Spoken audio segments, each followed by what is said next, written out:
2 minute সময় নিয়ে পড়ুন। আপনার মানুষটা পারফেক্ট হতে হবে, তাই না?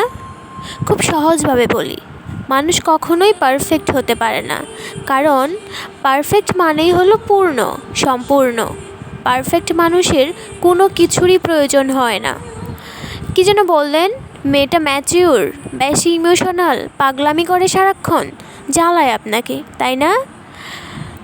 দুজনে সারাক্ষণ ম্যাচিউরদের মতো আচরণ করলে সেটা আর ভালোবাসা থাকে না রে ভাই। সেখানে একটা আত্মসম্মান বোধ দুইজনকেই সামাজিক দায়বদ্ধতা থেকে বাধা দেয়। একসাথে থাকাটাই সব কিছু নয়। ভালোবাসা কোনো অফিস না, যেখানে এত পাঞ্চুয়ালিটি এর কিছু নেই। যে তোমার গায়ের গন্ধটাকে এখনও প্রিয় একটা গন্ধ বানাতে পারেনি, তুমি একদিন না থাকলে যে তোমার জন্য একবেলা মিস করে ঘুমোতে পারেনি, যাকে পিছন থেকে চোখ ধরলে বুঝতে পারে না এটা কার হাত, সেখানে ম্যাচিউরিটি দিয়ে তুমি কী করবে?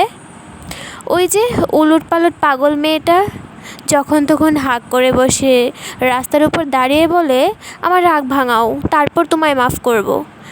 আপনি কিছুতে রাগ করলে সে রাগ না ভাঙিয়ে উল্টো আবার রাগ করে বসে, আবার আপনাকেই রাগ ভাঙানো লাগে।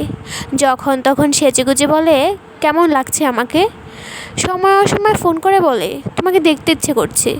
খুব বিরক্ত লাগে এগুলা, তাই না? ভাই শোনেন, দিন শেষে এইগুলোই আপনার স্মৃতি।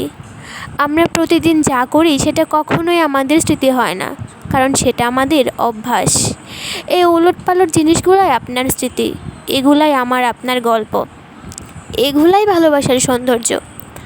হয়তো 50 বছর পরে এই রাস্তা দিয়ে হাঁটার সময় হাসতে হাসতে নাতি নাতনিকে বলবেন, এই যে আম গাছটা দেখছো, তোমার দাদি এখানে বসে লুকিয়ে থাকতো, আর আমি অনেক খুঁজোখুঁজির পর সেখানে এসে তাকে পেতাম।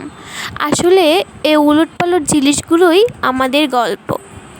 কি হবে জীবনে এত ম্যাচিউর, এত পারফেক্ট মানুষ খুঁজে, যদি সেখানে ভালোবাসাই না থাকে, যদি এত বছর পর একসাথে কাটানোর পর নিজেদের একটা গল্পই না থাকে?